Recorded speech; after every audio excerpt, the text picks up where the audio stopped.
مشرق وسطیٰ کے تازہ ترین حالات پر ہم نے 2 ولاگ کیے تھے۔ ایک ولاگ کا نام رکھا تھا ایران سے کسی خیر کی کسی بھلائی کی امید نہ رکھیں، اور اس ولاگ میں ہم نے پوری ہسٹری بیان کی تھی کہ ایران کی پوری ہسٹری ثابت کرتی ہے کہ اس نے عالم اسلام کی کمر میں ہمیشہ خنجر گھونپا، مسلمانوں کے لیے نقصان دہ ثابت ہوئے۔ ایرانیوں کی جگہ جگہ پروکسیز ہیں جس نے مسلمانوں میں نفرتیں پھیلائی، اور ایران ہی وہ واحد ملک ہے کہ جس کے بادشاہ خسرو پرویز نے رسول اللہ صلی اللہ علیہ وسلم کا نامہ مبارک چاک کیا تھا۔ اور آج بھی اگر آپ دیکھیں گے کہ یمن کے حوثی ہوں، عراق میں دیکھ لیں، شام میں دیکھ لیں، ترکی کے کرد علاقوں میں دیکھ لیں، وہاں اور پاکستان کے کئی علاقوں میں دیکھ لیں کہ ایرانی پروکسیز ہیں، ایرانی ایجنٹ ہیں جو مسلمانوں کو آپس میں لڑوا رہے ہیں۔ دوسری ویڈیو ہم نے بنائی تھی جس میں ہم نے کہا تھا کہ مکہ دفاعی معاہدہ جو ہوا ہے، جو سعودی عرب، پاکستان اور ترکیہ کے مابین ہوا ہے، یہ مسلم نیٹو ہے ایک قسم کا۔ اس سے مسلمانوں کو، مشرق وسطیٰ کے ممالک کو بہت فائدہ ہوگا۔ اس پر ایرانی ایک وزیر نے بیان دیا تھا کہ یہ کاغذی معاہدے سعودی عرب کو نہیں بچا سکتے، اور اسی طرح اور بھی کئی لوگوں نے کہا، اور پاکستان میں جو جواد نقوی ٹائپ کے شیعہ ہیں انہوں نے بھی پھر یہ کہا کہ یہ جو معاہدہ ہے یہ ایران کے خلاف ہے۔ حالانکہ ایران کے خلاف یہ نہیں ہے، یہ مسلمانوں کے مابین ایک معاہدہ ہے، اور اس کے اندر پھر مصر بھی شامل ہو جائے گا، قطر شامل ہو جائے گا، کویت شامل ہو جائے گا، اور بھی کئی ممالک ہیں جو اس میں شامل ہوں گے۔ جیسے نیٹو ایک معاہدہ تھا، نیٹو ممالک کے اندر بہت سارے مغربی ممالک ہیں، امریکی ممالک ہیں۔ ان کا مطلب یہ ہے کہ ایک ملک پر حملہ دوسرے پر حملہ تصور کیا جائے گا، اور آپس میں وہ ٹیکنالوجی کا، اسلحے کا ایک معاہدہ ہوگا، اور اس کا تبادلہ کریں گے، اور ایک دوسرے کی جو دفاعی ٹیکنالوجی ہے اسے استفادہ کریں گے۔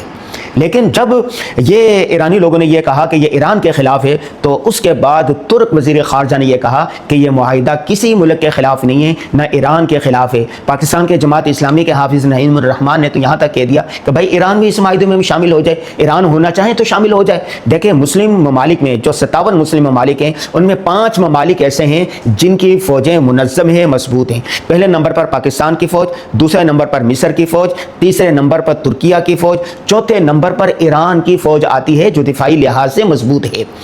ٹھیک ہے، 3 ممالک کی فوجیں آپس میں مل رہی ہیں، اور جو مسلم ممالک میں طاقتور ہے، معاشی لحاظ سے طاقتور ممالک ہیں، وہ سعودی عرب ہے، قطر ہے، کویت ہے، یہ ممالک بھی اس میں شامل ہو رہے ہیں۔ اگر ایران بھی اس معاملے میں شامل ہو جاتا ہے اور آپس کی لڑائیاں بھلا دیتا ہے، اب آپ دیکھیں سعودی عرب اور ترکوں کے درمیان 1.25 صدی 120 سال سے چپقلش تھی، 120 سال سے لڑائی تھی، لیکن طیب اردگان نے دل بڑا کیا، سب کو معاف کر دیا، اور ادھر سعودی عرب نے بھی دل بڑا کیا اور آپس میں معاہدہ کر لیا۔ لیکن ایران ایسا بدبخت ملک ہے، اس نے سعودی عرب کو کبھی دل سے تسلیم نہیں کیا۔ اس کی وجہ ایک نظریاتی بھی ہے، اس کو ہم ذکر نہیں کرتے، پھر کسی وقت اس پر انشاءاللہ الگ سے ولاگ بنائیں گے۔ لیکن ایران نے سعودی عرب کو کبھی دل سے تسلیم نہیں کیا۔ یہی وجہ ہے کہ امریکہ، اسرائیل حملے کر رہے ہیں ایران پر، اور ایران رد عمل کے طور پر حملہ کر رہا ہے سعودی عرب پر۔ بھائی تو سعودی عرب پر کیوں حملہ کر رہا ہے؟ تو امریکہ کو مار، تو اسرائیل کو مار، لیکن سعودی عرب پر حملے کیوں کر رہا ہے؟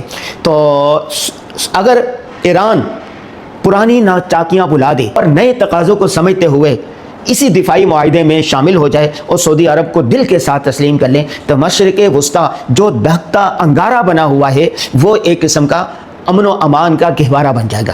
دوسرے ولاگ میں ہم نے یہ کہا تھا، اور ایک تیسرا ولاگ تھا جو پاکستان کے مشہور دانشور ہیں، رائٹر ہیں، اور جس کی بات سمجھی جاتی ہے، اور جنہوں نے صحافت کرتے کرتے صحافت کے آخری سیڑھی پر کرے، سہیل وڑائی صاحب۔ ان کے تجزیے دنیا بھر میں مشہور ہیں، مقبول ہیں اور سنے جاتے ہیں، اور کئی باتیں ان کی درست ثابت ہوئی۔ انہوں نے ایک ولاگ کیا تھا اسی موضوع پر، ایران کے موضوع پر، کہ ایران کو تکلیف کیوں ہو رہی ہے، اور ایران نے اپنی ساری قیادت مروا دی، اور اس کے بعد اب بھی جو یہ امریکہ کے سامنے بظاہر کھڑا ہوا ہے اور اسرائیل کے سامنے کھڑا ہوا ہے، تو یہ ایک مصنوعی قسم کا ہے، جبکہ ان کے ساتھ چائنا بھی ہے پیچھے، اور روس بھی پیچھے ہے، اور بھی کئی ممالک اس کے پیچھے ہیں۔ اگر وہ ذرا سے بھی اپنا ہاتھ کھینچ لیں تو ایران کے پلے کچھ نہیں رہے گا۔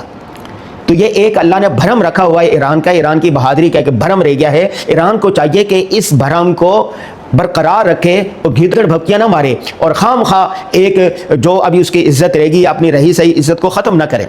یہ ولاگ تھا سہیل وڑائی صاحب کا، تو یہ ولاگ بھی میں نے اپنے فیس بک پیج پر شیئر کر دیا، نشر کر دیا سیم۔ اس پر اور لوگوں کے تجزیے بھی تھے، تو لوگوں نے مجھے کہنا شروع کر دیا، میں نے دیکھا کہ 400-500 میسج آئے ہوئے ہیں، اور 12-13 ہزار یہ ویڈیو شیئر ہوئی ہیں، اور ملین میں اس کی ریچ ہے۔ تو جب میں نے ان کے کمنٹ پڑھے تو لوگوں نے یہ کہنا کر دیا کہ آپ ایران کے خلاف ہیں، آپ ایرانیوں کے خلاف ہیں۔ تو بھائی ہم ایران کے خلاف نہیں ہیں، نہ ہم ایرانیوں کے خلاف ہیں، ہم کسی بھی ملک کے خلاف نہیں ہیں۔ ایک دانشور کا کام، ایک رائٹر کا کام، ایک تجزیہ نگار کا کام تجزیہ کرنا ہوتا ہے۔ تو جس طرح اور لوگ تجزیہ کرتے ہیں، تجزیاتی ویلاگ کرتے ہیں، تو ہم بھی روزانہ ایک تجزیاتی ویلاگ کرتے ہیں۔ اس میں جو عالمی حالات ہوتے ہیں، عالم اسلام کے حالات ہوتے ہیں، مشرق وسطیٰ کے حالات ہوتے ہیں، مسلمانوں کے حالات ہوتے ہیں، وہ حالات کبھی نیشنل ہوتے ہیں، کبھی انٹرنیشنل ہوتے ہیں، اس پر ہم اپنا تجزیہ دے دیتے ہیں۔ جو تجزیہ ہوتا ہے اس کے پیچھے ہمارے دلائل ہوتے ہیں، ٹھیک ہے؟ دلائل غلط بھی ہو سکتے ہیں، تجزیہ غلط بھی ہو سکتا ہے۔ تو یہ ایک بات کنفرم رکھیں، ایک بات یاد رکھیں، کنفرم رکھیں کہ ہم کسی بھی ملک، کسی بھی قوم کے خلاف ہرگز نہیں۔ اسی طرح بہت ساری ویڈیو ہم بناتے ہیں جو پاک فوج کے حق میں ہوتی ہیں، دہشت گردوں کے خلاف ہوتی ہیں، ظالموں کے خلاف ہوتی ہیں، کرپشن کے خلاف ہوتی ہیں، اور اسی طرح پاکستان میں جو ظلم کرتے ہیں، جو ظالم طبقات ہے اور ان کے جو استحصال کرنے والے لوگ ہیں، ان کے خلاف ہوتی ہے۔ تو لوگ کہہ دیتے ہیں جی آپ فوج کے حق میں بات کر رہے ہیں، آپ حکومت کے حق میں بات کر رہے ہیں، آپ فلاں کے حق میں بات کر رہے ہیں، فلاں طبقے کے بلا حق میں بات کر، فلاں ادارے کے حق میں بات کر، فلاں شخصیات کے حق میں بات کر رہے ہیں۔ اگر کوئی مظلوم ہے تو ہم مظلوموں کا ساتھ دیں گے، مظلوموں کا ساتھ دینا چاہیے۔ اگر کوئی ظالم ہے تو ہم ظلم کے خلاف ویڈیو بناتے رہیں گے، کالم لکھتے رہیں گے، اپنی باتوں میں پیغام دیتا رہیں گے۔ تیسری اور آخری بات یہ ہے کہ الحمدللہ یوٹیوب پر ہمارے جو سبسکرائبر ان کی تعداد لاکھ سے زائد ہے، فیس بک پر 85,000 ہے، اسی طرح ٹک ٹاک پر 10-15 ہزار ہے، انسٹاگرام پر بھی 10-15 ہزار ہے، اور ٹویٹر پر 20,000 ہوگی۔ مجموعی طور پر سوشل میڈیا میں ہمارے ساتھ جو لوگ جڑے ہوئے ہیں ان کی تعداد 5 سے 6 لاکھ ہے۔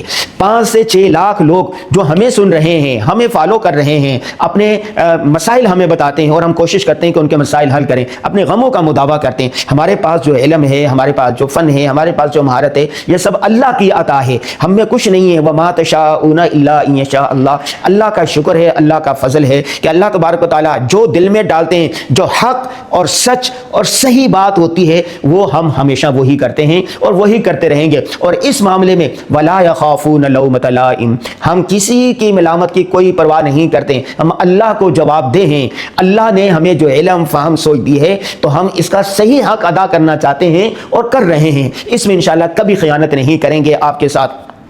اور اسی طرح بہت سارے لوگ گالیاں دیتے ہیں، برے کمنٹ کرتے ہیں، پٹھو کہتے ہیں، کوئی کیا کہتا ہے ہمیں کوئی پرواہ نہیں ہے، کوئی اچھا کہے یا برا کہے، مدح اور ذم سے ہم بالکل آزاد ہیں۔ کوئی تعریف کرے تو الحمدللہ کہتے ہیں، اگر کوئی برا کمنٹ کرتے ہیں تو ہم اس کو ایک جملہ کہہ دیتے ہیں۔ صرف کمنٹ میں بھی میں نے ایڈمن کو کہا ہوا ہے کہ آپ وہ ایک ہی جملہ لکھا کرے، آپ کو غلط فہمی ہوئی ہے، ایسا ہرگز نہیں ہے، آپ ٹینشن نہ لیں۔ اسے موضوعات پر گفتگو جو صحیح ہے، جس کو ہم نے حق اور سچ سمجھا ہے، وہ ہم نے بیان کر دیا۔ ہو سکتا ہے اس کا کوئی دوسرا پہلو بھی ہو، لازمی نہیں ہے کہ جو نقطہ نظر میں پیش کر رہا ہوں 100% وہ صحیح ہو سکتا ہے وہ صحیح ہو۔ اگر یہ غلط ہے تو اور غلطی ثابت ہو جاتی ہے تو اگلے ویلاگ میں ہم اس پر معذرت کر لیتے ہیں یا ویلاگ ہی ڈیلیٹ کر دیتے ہیں۔ 20 ویلاگ ایسے ہیں جب ہمیں پتہ چلا کہ اس سے کسی کی دل آزاری ہوئی ہے، کسی کو پریشانی ہوئی ہے اور یہ صحیح نہیں ہے، اس میں دلائل کھوٹے تھے یا بودے تھے یا بے وزنی تھے، تو ہم نے وہ ویڈیو پوری ڈیلیٹ کر دی۔ تو ہم نہ ایران کے خلاف ہیں اور نہ دنیا کے کسی ملک کے خلاف ہیں، نہ کسی قوم کے خلاف ہیں، اور ہم جو حق اور سچ سمجھتے ہیں وہ بولتے رہیں گے، وہ لکھتے رہیں گے۔ مجھے ہے حکم اذاں لا الہ الا اللہ۔